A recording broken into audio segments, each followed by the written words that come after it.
जान्हवी. आज दुपारी मी छान तयार झाले.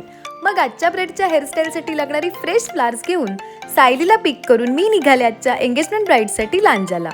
जाताना माझा फेवरेट देवधे गावातला रस्ता सुद्धा लागला. तासाभरातच आम्ही लोकेशनला पोचलो. आजचं लोकेशन होतं लांजातलं शहनाई मंगल कार्यालय. गेल्या गेल्या सगळ्यात आधी माझं सामान सेट करून सॅनिटाईज केलं. ही आहे आजची ब्राईड शिवानी आणि तिचा बिफोर लुक. मी पटापट शिवानीचं हेअर प्रिपरेशन केलं. शिवानीने मला इंस्टाग्रामवर बघून बुक केलं होतं आणि आज आम्ही पहिल्यांदाच भेटलो होतो.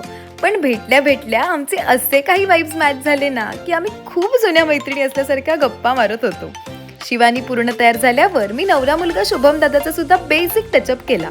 तर हा आहे शिवानीचा आफ्टर लुक. तिने फर्स्ट टाइमच मेकअप केला होता आणि तिला तिचा लुक खूप मनापासून आवडला होता. Happy bride. तुम्हाला माहितीये का, शिवानी आणि शुभम बालवाडीपासून ते 10वी पर्यंत एकाच वर्गात होते. तेव्हा त्यांना कधीच वाटलं नव्हतं आपण लग्न करू, आणि ते सुद्धा arrange marriage. So from childhood friends to arrange marriage couple असा त्यांचा प्रवास आहे. किती छान ना. आम्ही आल्यापासून काहीच खाल्लं नाहीये हे लक्षात ठेवून शिवानीने आमच्यासाठी तिच्या भावाला समोसे आणायला सांगितले. आज तिचा बिग डे असून ती आमची किती काळजी घेत होती. मला खरंच खूप कौतुक वाटत होतं. काही वेळातच शिवानीची ओटी भरल्यावर सेकंड चेंज केला. मग पुढच्या विधींना सुरुवात झाली आणि आम्ही रत्नागिरीला रिटर्न यायला निघालो. आजचं सगळं बघ तुम्हाला कसं वाटलं मला कमेंटमध्ये नक्की सांगा हा. तर असा होता आजचा माझा बर्थडे. भेटूया नेक्स्ट ब्लॉगमध्ये. बाय.